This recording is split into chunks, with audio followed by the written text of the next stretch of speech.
remember that they will very likely qualify for Worlds. They were the best team in their region by far, and they locked in a GPL seed. So all the practice they can get, all the improvement that they can make, could pay dividends for Worlds. And I even think, Azael, that stylistically, from what we've seen from G2 in the last two, the Gigabyte Marines line up really well because WE was able to change their style, take it to G2 early. G2, remember, took it very long 2 games ago, finally got over the line over Flash Falls, and then couldn't repeat that performance against WE with a pretty similar draft. And Gigabyte Marines only know to jam the accelerator, which, unless we see a return to G2 against SKT, where their early game was actually surprisingly proactive and smart, I feel like G2 could just get run over again. I agree, and I think that so much of the story of this tournament has been about the junglers.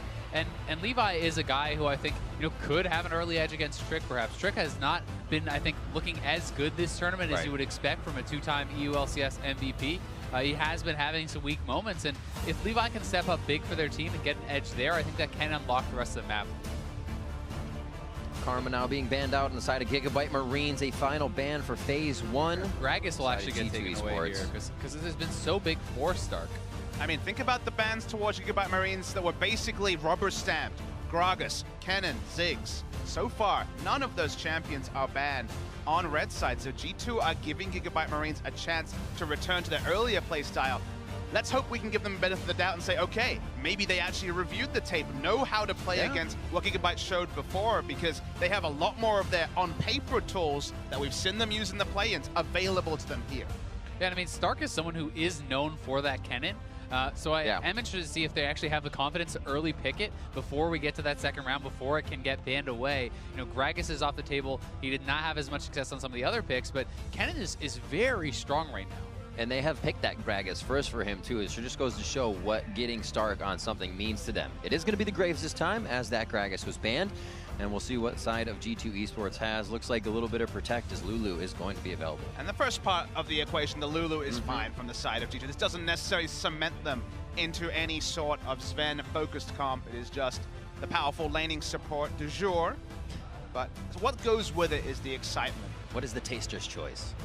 I mean, a lot of the picks for Expect are kind of blocked by the Kennen as well. That's why you kind of want to see Expect actually mixing things up, because the Rumble, Kennen famously a good matchup there. Most tanks, Kennen again, very strong. So how the top lane shapes here, given that Stark, if anyone has been exploitable on the side of the Gigabyte Marines, on paper it's Stark. So that's the person you expect to be targeted largely, not in the bans apart from the Gragas. Trick, surprisingly, is returning straight back to the Nunu. So everything we said about shifting things, first impression, looks pretty damn similar. Yeah, I mean, Nunu did not work out well at all for Trick last time. He got, obviously, it's a pretty tough matchup against Graves, but he's going up against Graves again here. He got outsmited at the red, then he had kind of a silly death in bot lane, and when you get put far that behind, it can be pretty tough.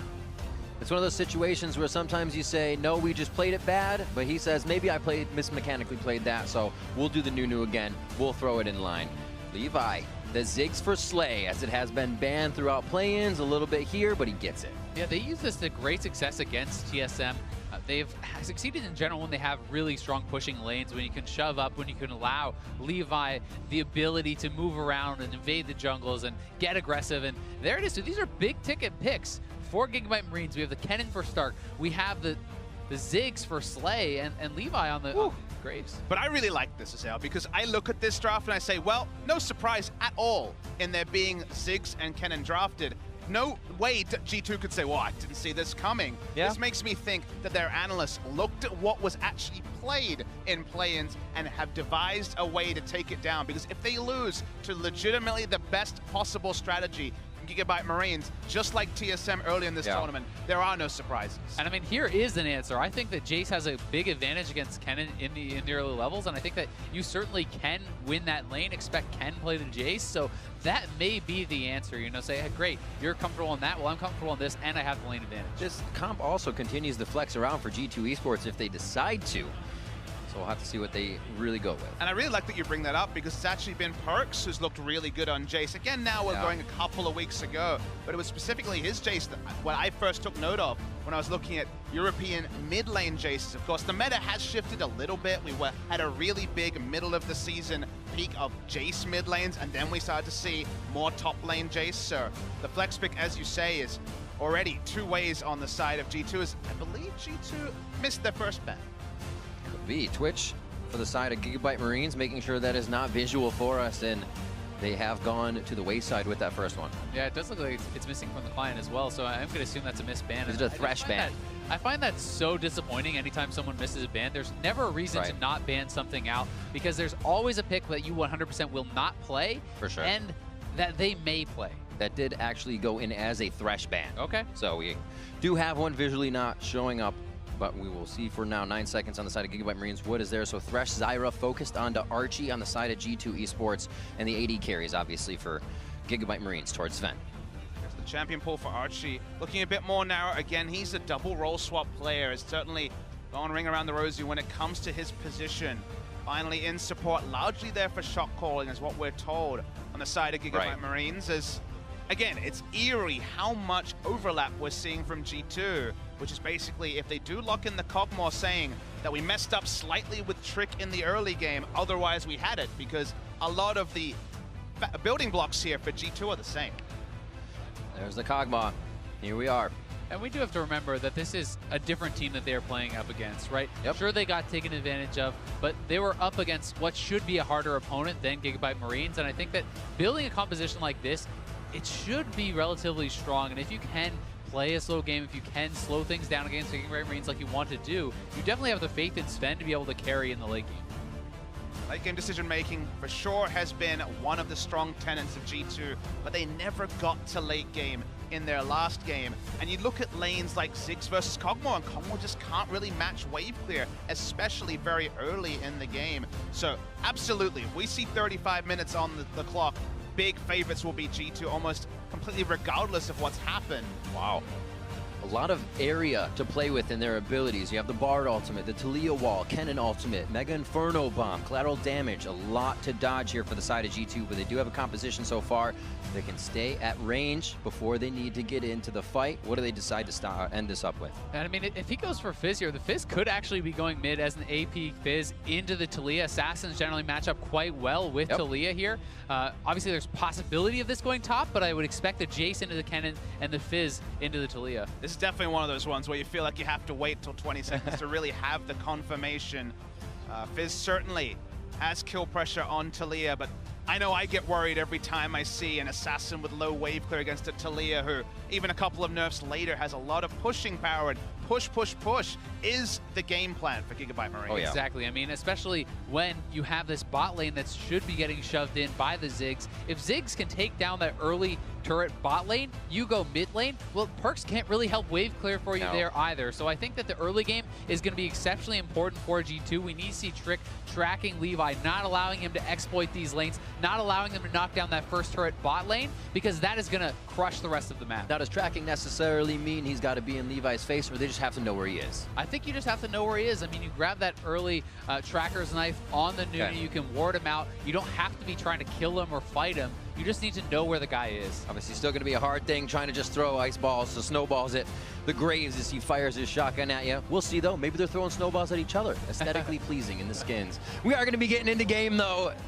Gigabyte Marines going up against G2 Esports, as both teams come in looking for another win, 1 and 2, I believe, here in the group stages. And G2, they feel like they have the tonic, but damn is it risky. The Fizz mid lane can work, but the pushing power, the pushing advantage in so many different ways from Gigabyte Marines is just so clear just from Champion Select. All right, we are on to the Rift, and we will have to see who makes the first moves here. Obviously going to get a little bit of an invade to make sure we get that knowledge on both sides of it. But we have seen Gigabyte Marines able to throw teams so off their game that you have to play Gigabytes until you can find a way back to your strategy. Level 1s, when Nunus are in the game, are even more important because, of course, he takes that first camp, the big camps, so quickly. Doesn't have the flexibility to start Raptors unless he's getting just the craziest of leashes. So usually we'll start a big buff. Defensive ward already placed around the first entrance here. Optimus has actually started with the sweeper, so the mind games have begun. That does make you a little bit nervous. Anytime you see the ward getting swept out, you're like, oh god, what's coming? And it is the 4-man invade. Has been spotted out, but this does mean they're going to know where the Nunu is starting. Even if they don't get the ward on the camp where he does start, they're going to know that he's on the other side of the map. So they've got so many members top. There's obviously no risk to their own blue buff. So they know that he's starting bot side of the map, and they have a ward on their red buff. So when it comes to big buff starts, which is, again, all that Trick can do, needs to start a big buff because he is the Nunu with the consume. Yep. They basically now have complete information over the starting from Trick. So this actually may be a lane swap. I mean, the bot lane is still topside this late into the game, and it looking like it is going to be a delayed lane swap or some sort of level 1 cheese or something that Gigabyte is going for. They did try to do it last time as well. Out. Yeah, they're going to try to take away the Raptors and then go top. They push in, they farm, they push up the turret as well. They get the teleport to the top side and the gank, and they'll have jungler cover bottom. If it happens the same way it did for Gigabyte Marines last time, then they get a 200 gold lead, and they go back to lane before their turret falls. Some kind of gold Mithy's in trouble now. He went too far in. This is a level 2 red buff. Graves, I think Mithy's dead. And the line just missing there. Perks is going to come in. He takes E first as well for the mid lane to close the distance. And now it's going to be Levi calling in 3. Optimus from the mid lane. Good collapse from G2, protecting their support, because Mithy would have certainly got chased down in that 1v1. And you have to start wondering, why is Kog'Maw being given a free lane when Ziggs can harass so strongly? Sure, level 1's not great for Ziggs, but once he gets all 3 abilities, he gets in a pretty dominant position. The reinforcements on the top turret do not run out till 5 minutes, so going for this lane swap that to some degree did make sense if you uncovered it through the course of the last game from the Gigabyte Marines. The big surprise here is maybe they're looking for a repeat turret dive. Looks like a pretty hard one to execute though for G2. Yeah, Graves is here too, so now it's just about how fast can you actually push this turret and try to get that first turret blood. I mean, 3 ranged auto attackers, you understand the theory, no reinforcements on the bot lane, so this is what the Flash Wolves didn't do that G2 can do, try to brute force down a turret. And it looks like they are just going to move their bot lane top now. So they've got the Jace to match up with this Kennen. Their Nunu was farming the jungle this whole time, whereas Graves kind of had to help hold. And they're going to try to get those standard lanes back, but Australian style. That's something I know about. There are plenty of Australians here. It also makes the Nunu pathing more predictable, because lane swaps, of course, mean that you have to do what Trick is doing, where he's trying to hold a minion wave or pick up farm as is available to him. He'll be able to head back to his jungle now, and a pretty nice wave to be soaked up by Sven as he had to go lane to lane. That should get him up to just about 20. See Levi backing in the bot side. He'll pick up some damage so he can get back to lanes, and as we expected in mid, Perks continues to be pushed in. And shows up, wasn't able to add any extra lifesteal, of course, because of the early roams, only the boots to try and sidestep the bombs. Bilgewater is when the lane gets a little bit more comfortable for Sven, but instant wave clear, just again, something that G2 does not have available. Yeah, they definitely don't. And there certainly is pretty good gank assist from Ziggs too, which is something that I think is often overlooked by a lot of players, as that satchel can set up ganks very, very well. If you can satchel in the Kog'Maw into a bar stun, Graves comes in, there certainly is the kill potential there if they want to look for it. Knockback is just not an ability available to many characters in the marksman or AD carrier or bot lane. Ziggs and Draven, I guess, the only 2 that have those sort of Here they go. Creative plays begin. Journey, Archie and Levi just on the back now. side. Oh, they're going to get a double bind here if they walk. He flashes to dodge the binding. Sven now going away from the turret as well to continue the dodges. Another flash forward. And Gigabyte Marines may have gone a little too hard. Levi flashed forward for the auto, but the minions were in the way. Graves cannot shoot over those minions, but Trick is moving very quickly up here. Sven has no summoners. He has to be careful under this turret. 2 flashes and an ignite used. Talia coming too. Yep, as you say, Talia coming in as well. 5 minutes, so the reinforcements on this top turret are down, but the pathing from G2 defensively is very smart. No ability to take down the first break. They see Optimus. This is going to give Perks great time to farm in mid. Can they drop tricks here, though, to make use of the roam? Looks like he will go down, but it might just be bards. No, Optimus flashes forward to get the kill, and that's first blood. This is something the Gigabyte Marines can do with that wave pushing in mid. We outlined in Champion Select. They have a lot more failsafes. Sure, they invested a lot in making this play happen, although Perks is actually TPing in here. They're going to look for a fight. Perks goes hard. Optimus takes the journey. Can anybody follow through this one? Chum the Water's not there as both mid laners are level 5. and it's just going to be a walk out for the Gigabyte Marines. I think that was an intelligent TP from Perks. They know that Gigabyte Marines is trying so desperately to get this first turret down. As soon as the first turret falls, expect them to start falling across the map with this Ziggs siege pressure. So G2 really needs to fight tooth and nail for every turret, and I think both teams are fighting so heavily for that because of this. And Trick's lack of respect for Rush and in general play on the Nunu almost overestimated his tankiness, both in the first game we saw today and in this one. It's made to pay his bot lane. Stark's 1v2. Whoa. Does have ulti, remember, he's Expect 6. misses quite a damage flash forward from Stark because he feels like he can get the kill. But they did trade flashes to the skies in, and a quick E to the face should be the kill here for Expect. Gets the auto in, and the minions have de-aggroed. Oh, that was pretty close there for Expect. Maybe could have waited for Nunu to slap him a couple more times, but does work out for them in the end. There's definitely holes in the game plans for Gigabyte Marines. That part has been clear ever since they took the Rift earlier in the play-ins, but you understand that basically you actually identified it, Azale, very clearly during the champion set. You talked about, hey, they want to take down the first turret because from there, you just rotate around Perks. Doesn't matter what lane he's in. He doesn't really offer anything when it comes to clearing this. We're going to finally see a replay. No defensive vision down, creative path from Trick, but at this point, it looks like it'll be academic, but it actually falls basically one auto attack short of it being a 1-for-1. Yeah, I mean, that missed shock blast from Expect makes this ridiculously close, as yeah, that last auto would have done it. During all this, there was the solo of Trick onto the Ocean Drake. Nunu's actually one of the few champions that can do that because, of course, no reduction in the true damage from the Consume You Max first means that the damage reduction there is not as big a factor. The extra healing he gets through from the Consume makes it possible. Well, the Ocean Drake will be happy days for the members of G2. And it can be pretty interesting to actually track the skill order of the Nunu, and he is going for 3 points consumed now. I'll be interested to see if he decides to go towards Snowball. Sometimes players do want to duel up, harass the other jungler a bit more, are going to go more there after the 3 points in Q. And if you want to just do more objective control and farming, you're going to continue and full max that Q. So sometimes it can give you an idea of the game plan. Plus Kog'Maw, if you're going to play around him, maybe you start putting points in W. Blood Boil Max, even from the jungle, was something we started to see the last time Nunu was in meta. But the Snowball was the oldest of the most recent maxes. Feels like, even though that was the trademark, it's largely been moved away from. I think we saw 5 points in Q the last time from Trick, but the moment that you see your Kog'Maw hitting item spikes, that's when you just jam all the points in W. Make sure he is protected. They still have the Lulu if they want to go that way. Expect with a kill for his name. And now they're going to transfer over the blue to Perks here. Levi at the bot side, but he's going to be warded out. So G2 may just kind of toy with him here and waste his time.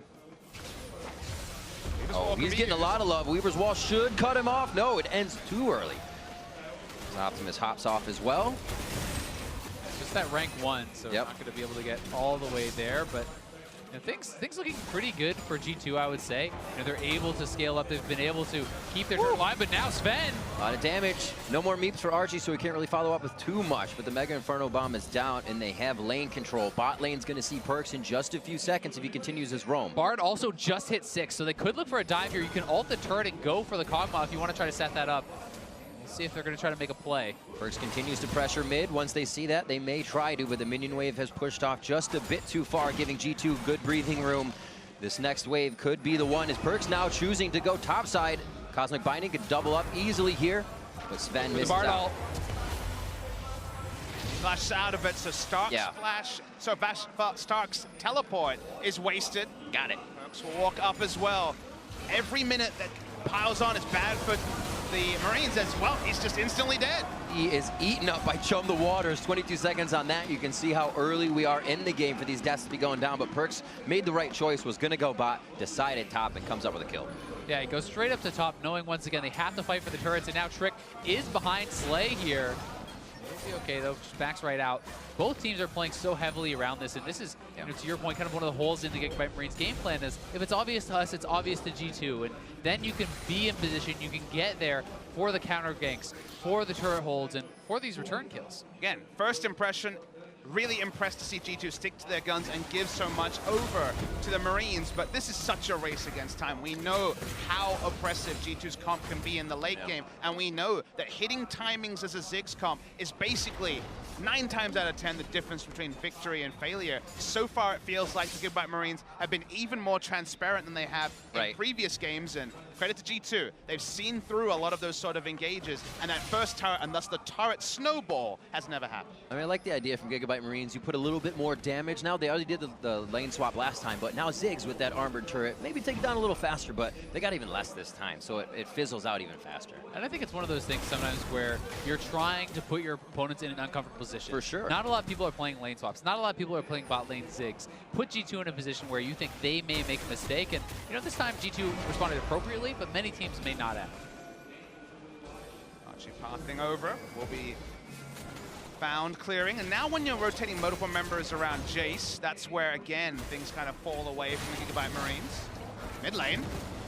On the waters onto Optimus. Oh, the double tap after he hits the ground. Perks feels like he knows the capabilities and is using them to the max of his Fizz. This is not top lane Fizz. This is an AP Fizz. You do so much damage. As soon as you hit that ultimate, it's almost a guaranteed kill unless there's peel available or you're someone very tanky.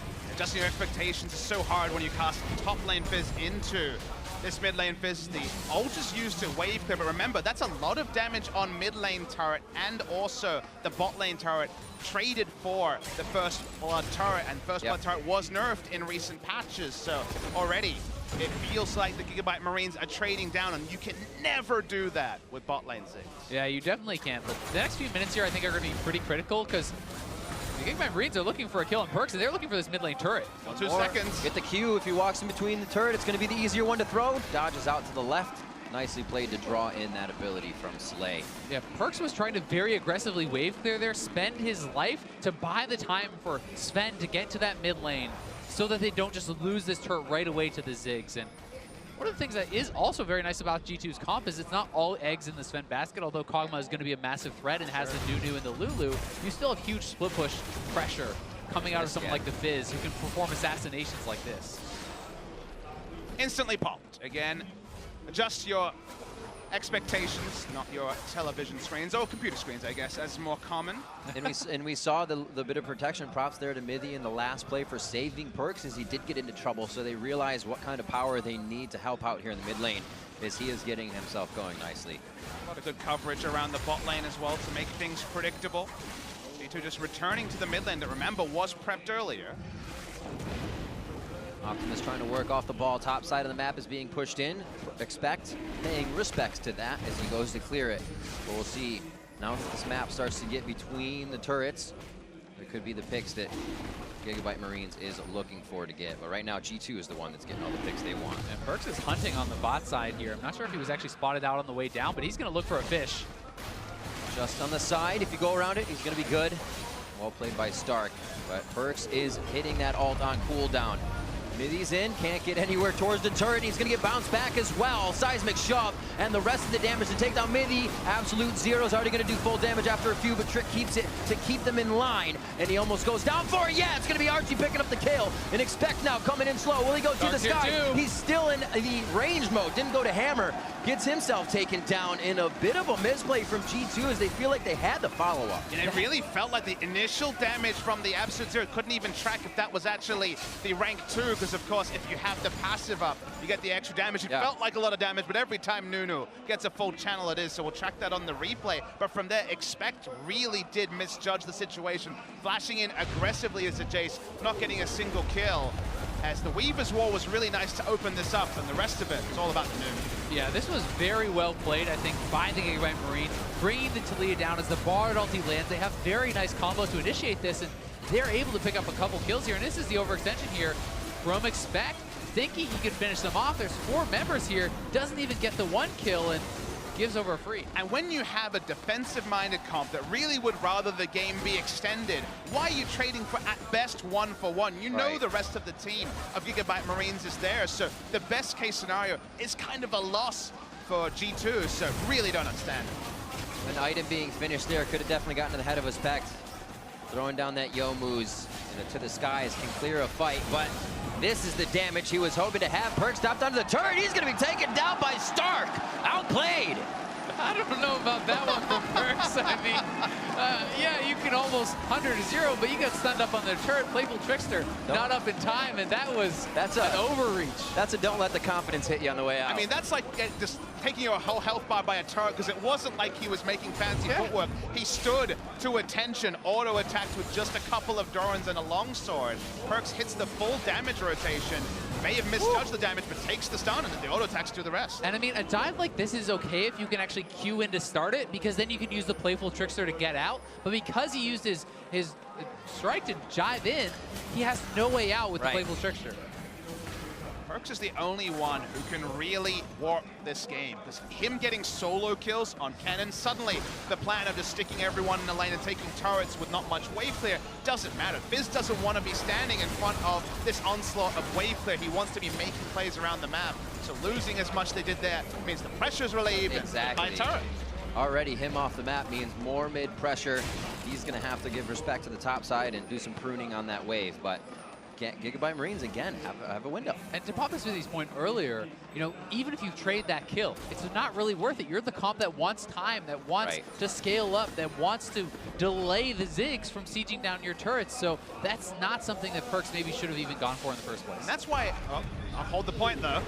They are just so aggressive. On the turret to the skies immediately. Seismic shoved back. Optimus wants a little bit of breathing room for himself. That Bardol was so good to set it up from Archie, who has been everywhere this game, involved in all but one kill. You hit that Bardol just on the turret, not on the Jace, and it's going to go down so quickly. And that's why I'm surprised that G2 returned to a comp where they clearly didn't get enough done in the early game, got run over, and they're like, okay, this time Perks will be an assassin, he'll warp the game. You can see that Perks feels the pressure. He's trying to make the plays happen, but now you fall into that extra hole. Speaking of holes, they're just going for the front door approach of looking for bonus turrets, and the moment that Perks doesn't get it done, everything is falling around him. Yeah, I mean, he could have gone for something with a lot more wave clear, a safer, more conservative pick with this composition, but when you go for assassins, you go for broken. Is Gigabyte overstaying here? Doesn't look like it. It could be. Expect onto Stark here. Stark throws down the ultimate. He's going to get some good stuns on. Mega Inferno Bomb back. I feel like Gam's going to lose at least one here, but how much did they trade back? Slay is low. And with seeing Archie over the wall, they're going to decide to get out of this one. And just the one for the turret is very nice for the Gigabyte Marines. They are the ones who want to knock these turrets down, pick up the gold, and start sieging as quickly as possible. They need to push the pace of the game, so I think that an aggressive move like that is well worth it. You just feel like you come back to expect flashing into a fight. What looks like 4 minutes ago, given its flash, is still not back up. And you remember that that was already kind of misunderstanding where they were at in the game, what their win conditions were. And from there, finally, Gigabyte Marines, who were thwarted for the first 15 minutes, have found the pace of the game they're looking for. So it feels like if you just completely rewrite the last 4 minutes, everyone's just farming happily. You're like, okay, G2's got this, scaling's looking great, wonderful stuff. But now suddenly, that creeping doubt is there for G2 fans because Gigabyte Marines have actually accelerated the pace of the game. It definitely is. With that said, G2 keeping it relatively close here. It's not a big gold lead for the Gigabyte Marines just yet. And if Perks can play these side lanes well, can slow things down, draw pressure to himself, it'll give Sven the time to really turn online. Perks with the heavy lifting to set the pace of this game. Stark's still short of any sort of magic resist, just to blade the Ruin King, so he definitely needs a lot of turret shots to aid in any hopes of beating the Fizz. Happened before, so I have to talk about it. Don't want to talk about it, but shame on Perks that time. So looking for G2, they are being a bit more defensive here. They've got some coverage around the river, so they don't at least need to give up a free Infernal just yet. Oh, they're looking to collapse on Perks here. The Infernal spawning means if he goes down, it could be trouble. Oh, what an ult, immuning that fish. He's going to get blocked in by the wall as well if he can't knee over it. Optimus takes the right side. Perks is basically waiting on cooldowns right now. If the team can make it, this will be great. They're also going for Infernal. Trick's going to have it. Maybe he could get his escape here. And they're all working on different things as Perks is able to get himself out alive. However, Gam over the wall like a freight train. And they're able to take down Dragon. Infernal goes to them. Trick just trying to use Absolute Zero to slow the team down, but really he puts himself down. 7-4. Gigabyte Marines take more control. TP top lane to stop the turret. They are everywhere. The nice play, catching Perks out. Then they rotate around with the Bard, get the Infernal Dragon. And Archie has just been a monster this game, enabling them so well. And the thing I can really appreciate about Gigabyte Marines is they're doing one thing at a time. Let's kill the Fizz, then we can get the Drake. Then they realize that Fizz gets away, they can just portal over the wall, work on the Dragon, whereas at the same time, Jace at the start of this clip is top lane, never leaves the top lane. Teleport Jace, not a big threat. As you say, gotta really compliment the fact that he got a free Zhonya's on the damage from the Fizz ultimate. But again, the real thing for Gigabyte Marines is, all right, we're not gonna kill Fizz, let's go overtake the Dragon that we can very much expect has been started, whereas G2 are trying to make the sideway push work, and the rest of this is so muddied from G2 as they don't really ever fully commit to anything. Yeah, I completely agree. And I think that Gigabyte Marines are making so many intelligent choices that are very difficult in a row. You know, they're not over-chasing Perks. They're immediately churning to the Dragon. Right. They're killing off Trick. They're taking down that. They make so many good choices and so quickly, which is normally one of the big things that the emerging regions get criticized for. And you don't need to listen in to understand that Gigabyte Marines basically call something and everyone is doing it. They're always fully committing whenever we remember Kha'Zix diving in like Levi has done so many times. And again, they go for a clear objective. Everyone's on the same page. And it feels like from G2, they're still muddied. They still have the confidence in the late game. The game hasn't been blown apart by any means. Every time Sven gets an extra minion wave, the hope rises for G2. But you can't help but smile at a team that very much knows what they need to be doing. And that, for me, is the Gigabyte Marines. And I mean, it's so interesting to me, you know, coming into this tournament, I know I thought Supermassive would have been the team to qualify, not the Gigabyte Marines. Then against TSM, you know, most people are thinking they're going to get smashed. Now they're here, they're picking up wins, they're pushing these teams to the limit. At what point are they no longer the underdog and just a really good team? Still a question. Those inhibitors, once again, once they get there, things seem to stall out. We have a lot of time before that happens, and they have a lot of fights that could make this game just crush through those inhibitors at this point. Everything's going right for Gigabyte Marines right now as they are 2,000 gold in the lead. Doesn't look like much, but it's a lot of map pressure. Feels like 2012 to 2014 narratives of ignore the GPL teams at your peril. Of course, very relevant when Taipei Assassins and all the other teams were there, are coming back and raising their head because we don't know much about this team, barring what we've seen since play-ins, but it's been damn impressive. And that's what you use to your advantage, but an AD carry can always get caught out. And he does. And now G2 have a single goal in mind. It is going to be the Baron. They're going to turn straight onto it. Levi is alive. There's been heroics, but Optimus, he reads this situation. He's going to start roaming up. They do not want to allow any free time with the Baron when Nunu, Jace, and Kog'Maw are on the menu. Oh, and if G2 can kill off Levi, that would guarantee it. But it looks like G2 didn't have the confidence to go for that with the Cannon ultimate, with Talia, and these ways to kind of get in there and perhaps slow him down. They have completely invaded the side of G2's jungle now, trying to get some wards in. No shade to G2 on pulling away from that. It certainly would have been super, super risky. A Locket wasn't going to be enough tankiness for the team, and even Trick is the only frontliner to be able to tank it down.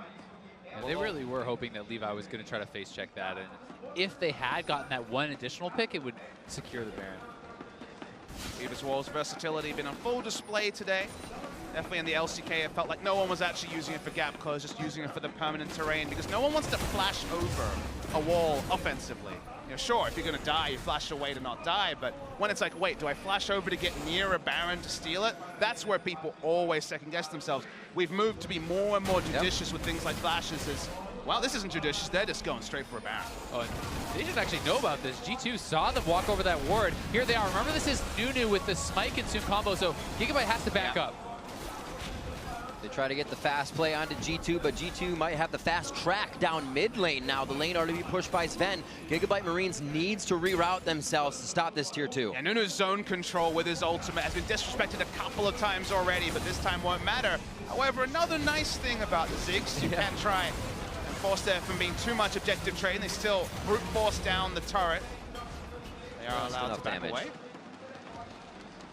Perks is also on the solo mission up top. So good passage of play from G2 the last few minutes. They've been actually finally forcing Gigabyte Marines and no longer playing to the tempo of the Ziggs comp. Yeah, one thing that G2 has also kind of forced out is you look at the Wit's End on Stark, which is going to be very nice if he's laning up against Perks, but they can assign Expect to match up against him, and that itemization will not help against Expect whatsoever. Right. Well, that Frozen Mallet was the only item that kind of straddled the line between the two, but it's a tough choice because it's so hard to survive against that Fizz without any MR. You're real afraid of Perks at this point. He's also not monstrously ahead. He's 1-3 and 2, so even from the kills you can tell that, but behind in CS as well, so he didn't really have the latitude. He had a No Magic Mantle, it's actually one auto attack from down. He had a No Magic Mantle, just basically turned it into a Wit's End to get the most bang for his buck out of his gold, but when it comes to actually matching the team, Paul Azale is right now kind of stuck between identities. It's going to be very hard to start approaching G2 now that they have map control. They control the fog of war with these shock blasts that chum the waters, the living artilleries. And Gigabyte Marines loses a lot of ground here as right after the Dragon they took a breather, G2 found their way back in. This is a second Infernal here, so G2 really don't want to give that over to Gigabyte. They're already in position, they're rushing it down, and it should be theirs to even things up. Yeah, I mean, Stark was actually just teleporting out. There was no way that he was going to make anything happen, but you used that word control a couple of times in reference to G2 in one single passage at 25 minutes, and we talked about 35 kind of being where G2's comp should really come pretty significantly ahead. Again, that's mostly on paper. Certainly there can be outplays, and we've already seen some mistakes macro-wise from G2, but we're getting closer and closer to that time, and the Infernal Drake helps as well. It's also interesting to see Sven here is actually looking like he's going for a Triforce on the Kog'Maw with that third item. You're not electing to go for something a little bit more defensive. He is going pretty aggressive here. It can work very well as you are mixing those Qs and the E's in, proccing the Sheen procs nonstop, but I wouldn't have been surprised to see him pick up some MR with something like a Mercurial, against the Ziggs, the Talia, and the top lane Kennen, who's, although it is AD, is still going to put out some magic damage in a fight. Lock it. Got some movement speed from his Nunu, but it's certainly not the Iron Shield comp that we were seeing. Yeah, this isn't like full on, multiple shields with a Karma mid or anything like that. So you do have to worry about protecting yourself a little bit more. I guess one thing you could say on the side of Gigabyte Marines is getting to the Kog'Maw is actually a bit of a frustration here. Totally, for sure. Kennen going for the ult flank, gone are the days of Smeb getting triple kills. It's an AD Kennen, it's a very different thing. They're much more front to back. They're much more about clearing the front target. And sure, Ziggs can launch some damage into the backline, but enough to kill them through Lulu? Almost certainly not. So he's just trusting on the safety of the comp, trusting on the ward line and his own positioning, which certainly Perks, and specifically Sven, can be someone who can feel good about positioning so far in this tournament. I definitely agree, and I think if it is going to be a straight front-to-back fight, G2 should be able to win. It's so hard to actually fight through that Nunu with a blood-boiled Kog'Maw on you, but they're looking for a catch. Hit right out of the journey. He should be fine, though. Archie's there with Levi. A nice wall here is going to cut off most of the team. Optimus has to make himself very scarce from this situation. He's going to be going down to a Cathian surprise. I don't think the... No, it did not. The Shrine did not help him get speed as we watch the fight on the top side. Perks is going to have to be out of this one. Redemption coming down on him, so he'll be able to enter back into the fight from Mithy. Exhaust is still down if they try to get into the fight. Mithy will come out using that, but they are just getting melted as it begins. There's the journey through the wall. They can finish with the long range. Slay's going to put out the satchel. They're going to pop him back, but it's not even going to be needed. The double kill for Slay as Perks walks his way home. The Bartle from Archie setting up 2 more kills. They chased out Trick, and this should be a Gigabyte Baron, which is just what they needed. Archie's ultimates here are incredible. Somewhere on the analyst desk, Crepo is losing his mind because this guy's playing insane. That he has used the Bard, very much an edge meta pick, even with the extra buffs recently. There's no one here to contest. Perks can try something. Has his ulti. Jump the Waters is in, it's on to Slay. Should be able to bounce back around. He's gonna take one, but that's a 1-4-1. Here come the beat damage, boys. Oh. No, the double kill onto the Bard, and Perks gets out alive. Are you kidding me? Grow. He gets out and clears 2 Baron buffs. Casually, the Graves ultimate misses as well. The great escape and negating Baron buffs is really big for G2. That was insane from Perks. Not even the hesitation. getting out of there. But here is the initial play. Yeah, we start the replay and Perks just starts doing damage, but he has to use Zhonya's very early. And Optimus looks like he's just been on a suicide mission in the backline. Flashes out. Eventually, you think he's going to go down, but it's not. It's just a clean 1-for-1 with the passive, and then you focus on the fight. And G2 now have overextended. The only way to punish it is that ultimate from Archie. They're actually looking to turn here after getting their redemption, but getting both the Lulu and the Jace means that suddenly everyone else is overextended. The Satchel is back up off cooldown. They will eventually chase in. We know they pick up the Baron. It is still advantage Gigabyte Marines. You're hyped to see such a great escape from Perks, but the Baron is still there, and all Perks could do is decrease the efficiency of the Baron pickup just a little bit. Yeah, but getting those 2 kills as well onto a snowbally champion like the Fizz, escalating him towards the late game is also very helpful. And See bringing his it play once more. I mean, and Slay, even with the flash, gets executed. The AP Fizz is so strong, and the fact that he's able to get out, pick up a second kill, and avoid the Graves ult is nuts. And maybe Archie doesn't have that clip on his Bard highlight reel. It's front lane. Optimus, Zanya's, Perks back right to the fight. He's going to delete Optimus. It's Perks onto Archie now with the rest of the team as Expect flies over the wall. That's a double kill. Trick's going to be able to hold down Levi and Slay, looking to get the Satchel in to help his teammate out, but Trick throwing down the absolute 0. It's going to be the absolute fight win here for G2. They back off a bit to clean up some waves, but they continue to grab kills without losing nearly anything. I mean, Perks grabbing even more kills is going to be so strong, and Levi coming in, he's going to look for more. Expect is hanging around. I didn't say nearly anything as they go for Expect now. Levi starts to move in. Can he get the red buff proc? He does, but Sven has different things to say about the situation. Top lane being pushed by Stark if they can hold off the team, but can't. Gigabyte Marines decides to back away. And the first 2 kills, certainly Gigabyte Marines pushing too far forward, but when Ziggs threw down some zoning damage, and you remember, they didn't go for the magic, it was just specifically on the Kog'Maw. The respect has to come through. So again, sloppy play from Gigabyte Marines. Closing out games certainly hasn't been their strongest point, as Nunu's going to start snowballing, He is a fast Expect coming in on the home guard. Stark has that ultimate down. He's looking for a position where he can actually get around the minions. No, he just goes for the fight. Trying to lifesteal, knows he's going down. Getting a bit sloppy from Gigabyte Marines. Now the Baron buff is basically now completely negated. First after the heroics from Perks and from some overextension around the map. Levi may be the only one wearing it. Not 100% clear on that. Bit of a security system of wards here. Perks does have his ultimate. This is a ridiculously fed Fizz now. If he can catch that fish on either of these guys down here, he can look for a kill. G2 want to posture around this dragon. Their 5v5 straight up is very, very strong, and they would love to grab that 4th dragon before the Elder spawns. First snowball is now actually something you have to respect. Usually it's a bit comical, doesn't do a lot of damage, isn't maxed first. But when the outer turrets start to go down, and we've seen so many extended chases, the acquisition of targets by Trick starts to become relevant. There's a hit. Slay does get over the wall. I don't know if they can save him, though. One last attack, and Perks, that'll be 2 times that he's gone a little too hard on the fight. Optimus now in there with the Weaver's wall. Trick throws down the ultimate just to get the slow in, and it looks like he will be able to get out, but that was also wild growth. Stark is having a bit of fun in the mid lane as well, and they're going down for a possible fight here. Stark, can he get there in time? It doesn't look like a full engage. They're trying to chase down Trick. They want to kill him off or push him out so they can get the free dragon, and they're going to go right back for it now. We'll see if G2 has the confidence to move up and try to contest this 4v5, but I don't think they will. It's only a Mountain Drake, though. It's certainly not a Baron take. They're not going to be breaking the base. Neither of those things happened.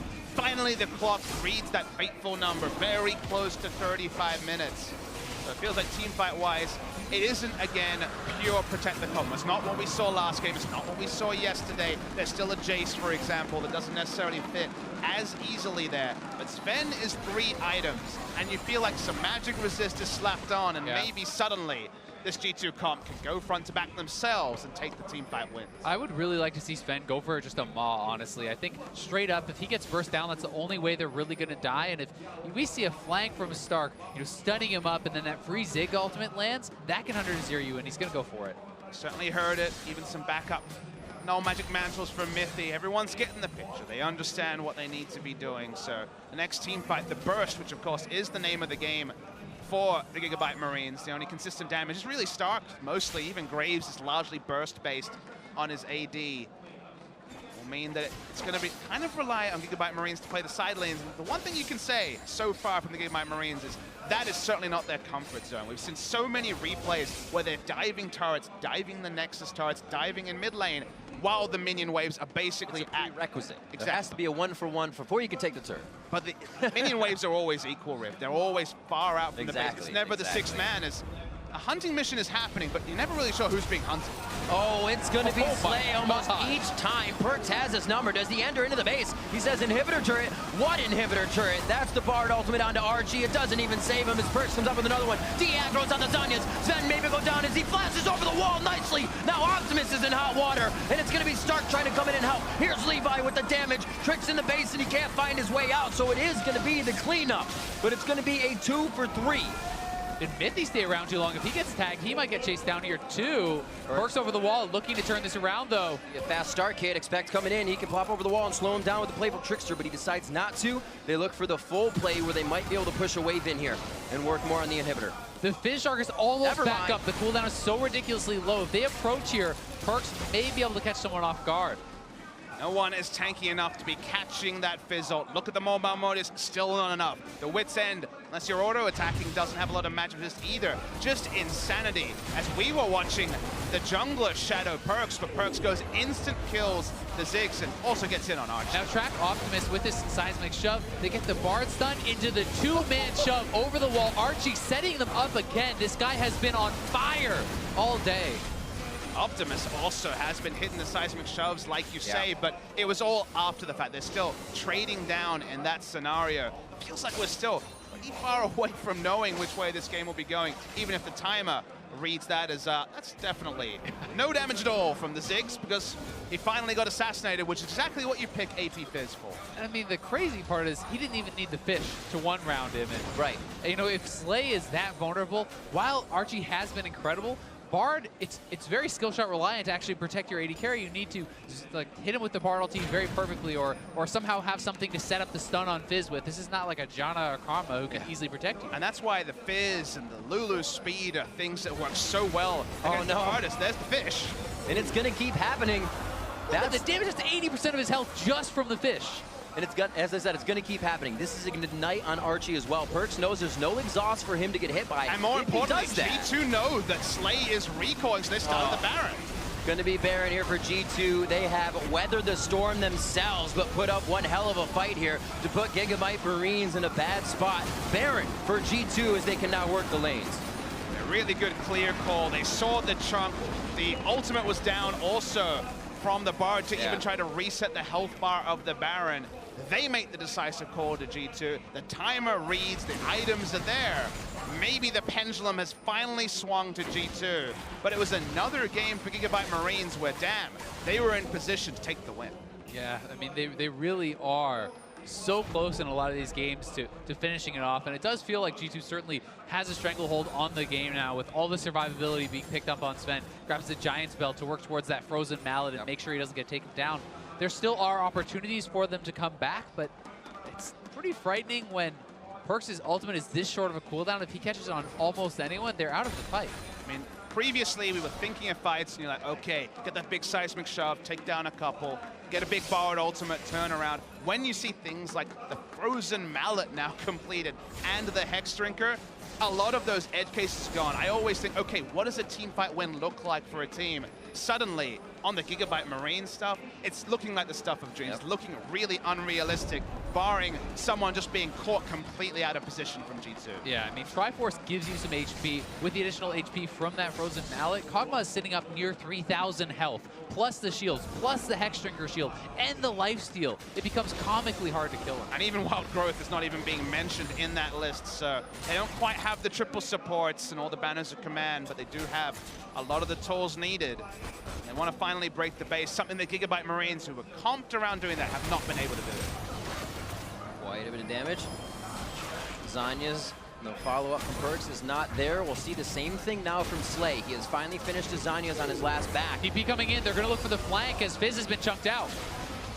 Bard ultimate just missing. Oh, he's coming in so slow as he goes over the Voidus, and they're going to get one kill over on the Mithy. Wild Growth already went out, so we'll be safe on that as the team can use the defense. But there is Perks. Can they turn it around? Levi trying to get to the front of the line, but they don't really have any speed steroids to catch up. And Trick and the rest of the team make it out safe, but what can the Marines get? That Weaver's wall from Optimus completely locked Sven out of the fight. He wasn't able to auto-attack at all, and these Gigabyte Marines just keep finding plays. Optimus gets himself in, expect flashes out after to the skies. Trick here wants to slow the team once again. Living artillery onto Slay. One more shot, he would have been down. And they got to be careful. The flashes are on the air for Archie. They're going to get out safely.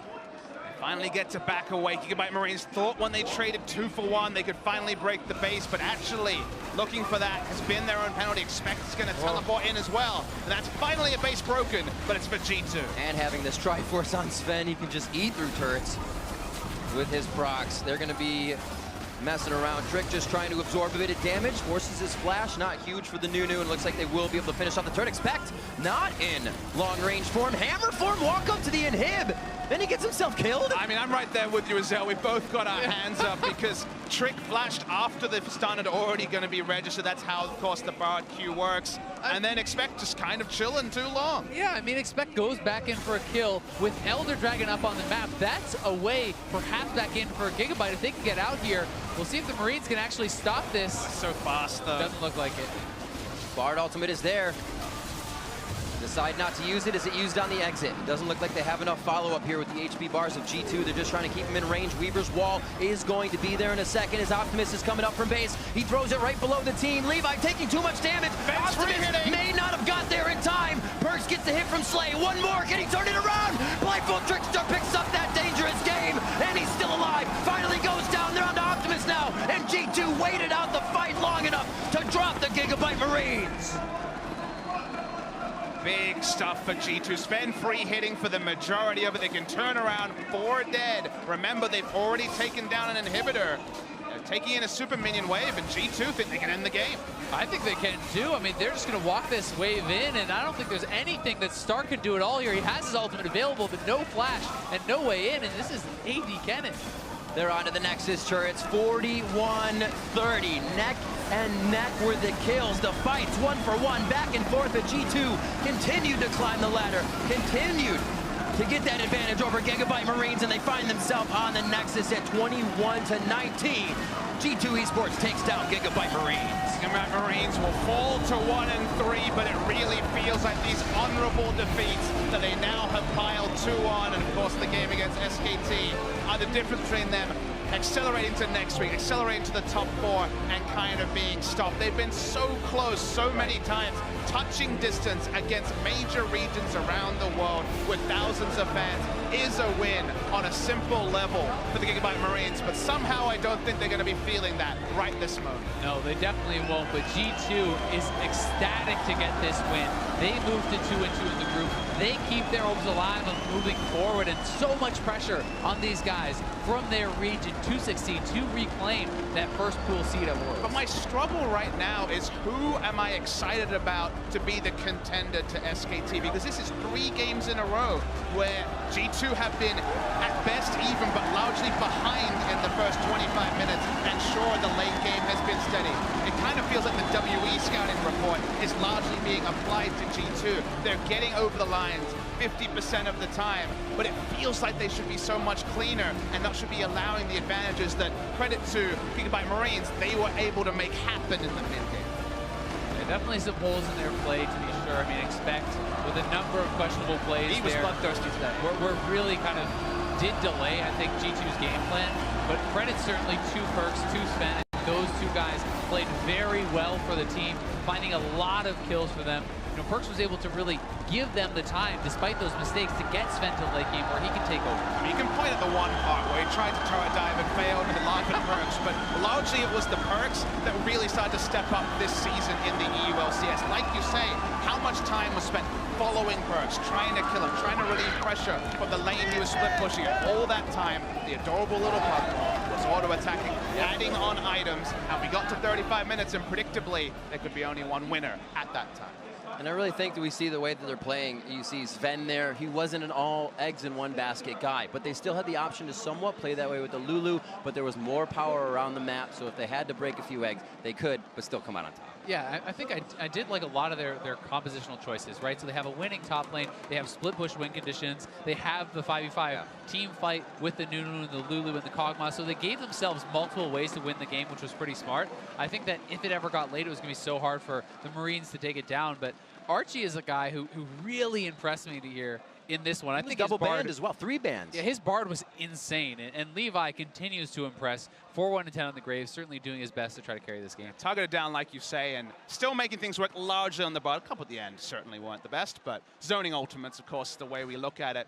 I still wonder, I still wonder about G2 because you feel like, sure, you understood what they were doing, but they made huge mistakes. The expect jumping in with Flash, huge mistake. Trick being caught a couple times, huge mistake. And do huge mistakes work against the best teams in the world, against the Gigabyte Marines that only play one way, that never play the side lanes? Certainly, that was fine. They could weather the storm, but on another day, I don't think they would get it done. I mean, you have to say, though, Flash Wolves, WE, TSM, I mean, none of these teams are really looking clean, right? Not got many teams left after those. The thing is, it's like, yes, SKT is looking so strong, but the rest of the field, I think, is wide open. Gigabyte Marines has shown that they can compete with these teams, and I think that, G2 certainly has the ability to take down the rest of the field. They are looking pretty solid, but no one has been flawless, and we also have to remember this is a 5-day group event. There's a lot of time for these teams to actually grow and adapt and maybe shake off some of the jitters that they've been showing. I've really been enjoying the fact that Gigabyte Marines, we usually see teams for that first 15 minutes do a little bit of an invade, and then you trail a jungler.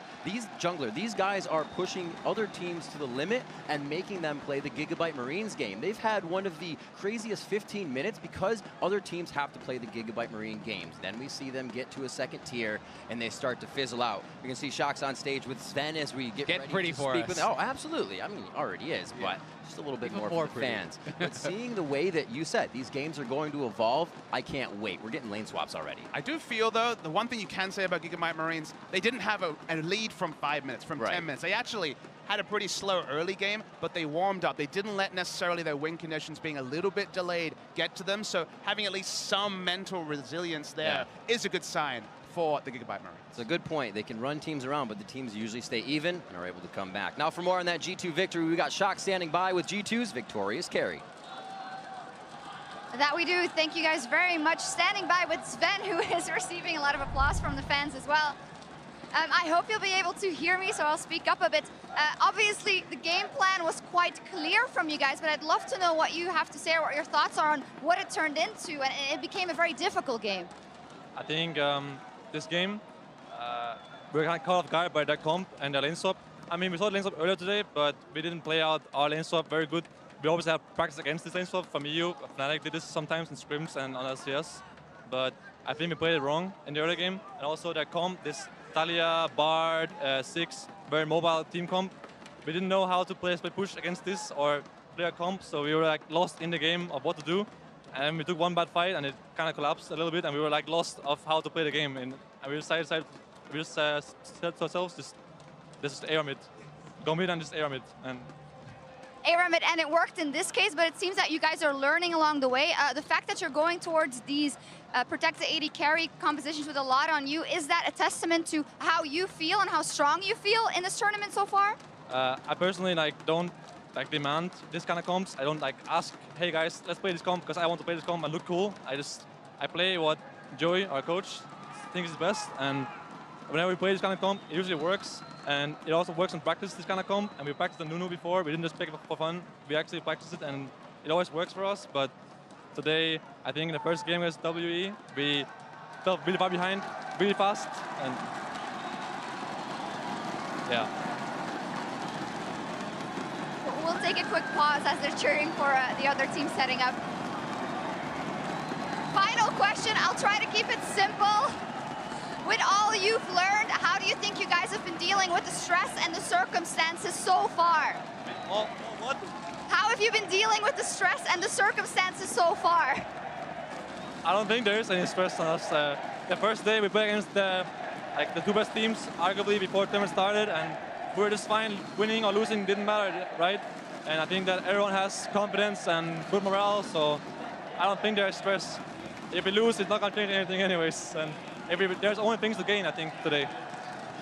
And they are helping as well, I guess. Well, thank you very... Oh, you want to say anything about the crowd? Yeah, actually, I was a little bit disappointed today about my performance. I don't think I played very well individually. I was given a lot of tools to carry, like Channel, Nunu, Lulu, but I didn't really play to my usual level, and it kind of made me disappointed in myself after the first game and second game a little bit as well. But whenever you walk off stage here, everyone is cheering for you, and it's so nice, and it like cheers you up a little bit and makes you a little bit happy. So yeah, I'm grateful for all the fans here. They are amazing, I think. Catch the end of that, but I'm sure to people at home that thank you very much. Congratulations, Sven. And now back over to you guys. Thank you so much, Shocks. I mean, look, the crowd is making it hard for us to do our jobs, but that means that the crowd is awesome.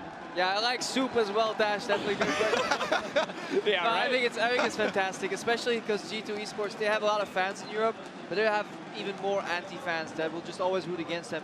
In Hamburg, it was kind of the local town for the Unicorns, so despite playing super well, the crowd wasn't exactly behind them.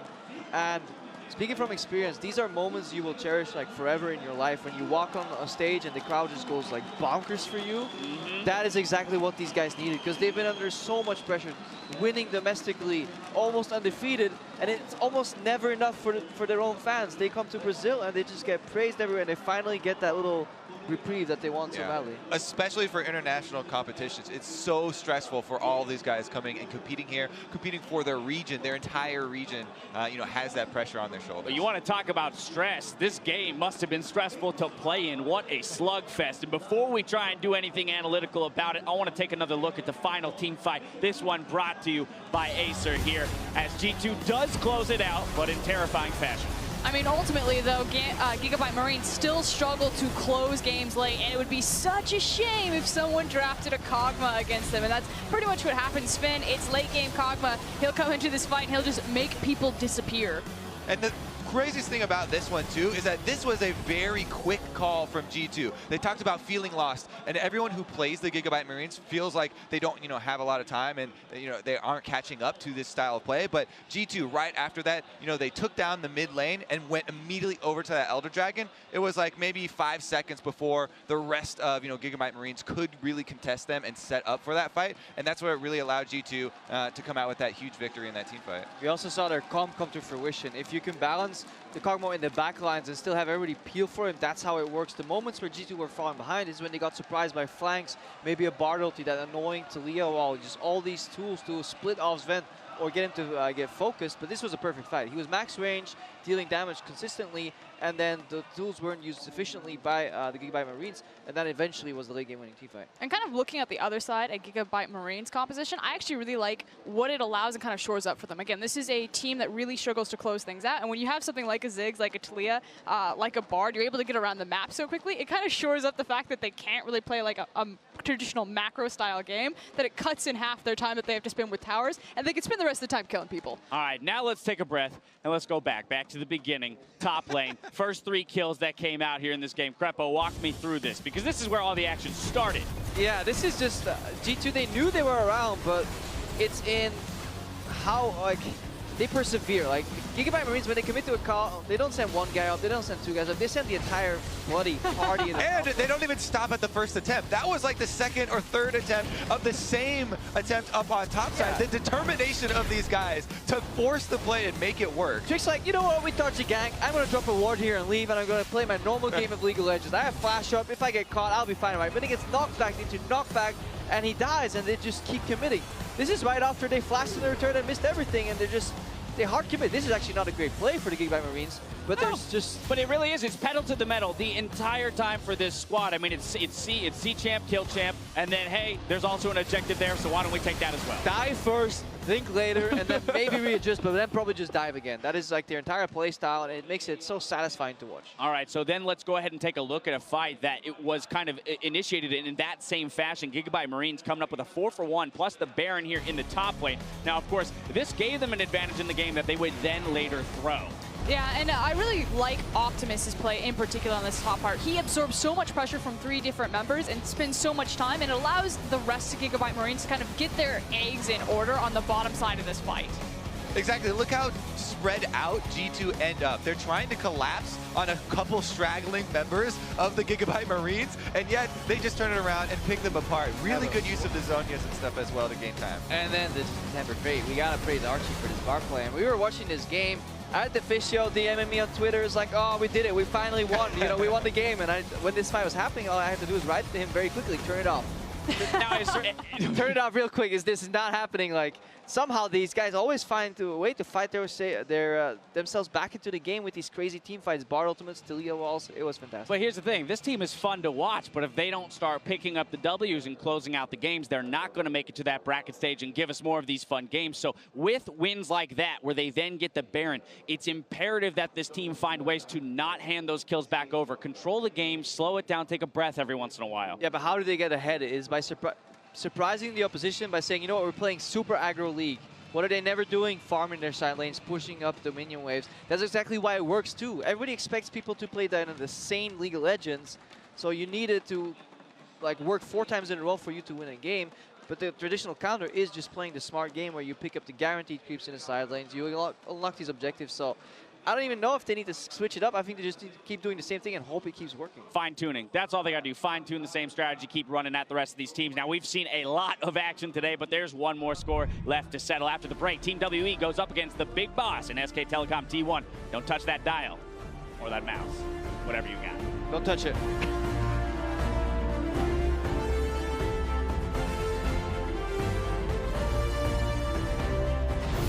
Can they drop tricks here, though, to make use of the roam? Looks like he will go down, but it might just be Bards. No, Optimus flashes forward to get the kill.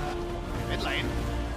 John the Waters onto Optimus. Oh, the double tap after he hits the ground. To the skies can clear a fight, but this is the damage he was hoping to have. Perk stopped under the turret. He's going to be taken down by Stark. Oh my gosh, he's hurting. John the Waters is in. It's on to Slay. Should be able to bounce back around. He's going to take one, but that's a 1-4-1. Here come the beat damage, boys. No, the double kill onto the guard. And Perks gets out alive. Levi taking too much damage. Optimus may not have got there in time. Perks gets a hit from Slay. One more. Can he turn it around? Blindfold Trickster picks up that dangerous game. E2 Esports takes down Gigabyte Marines. Gigabyte Marines will fall to 1 and 3, but it really feels like these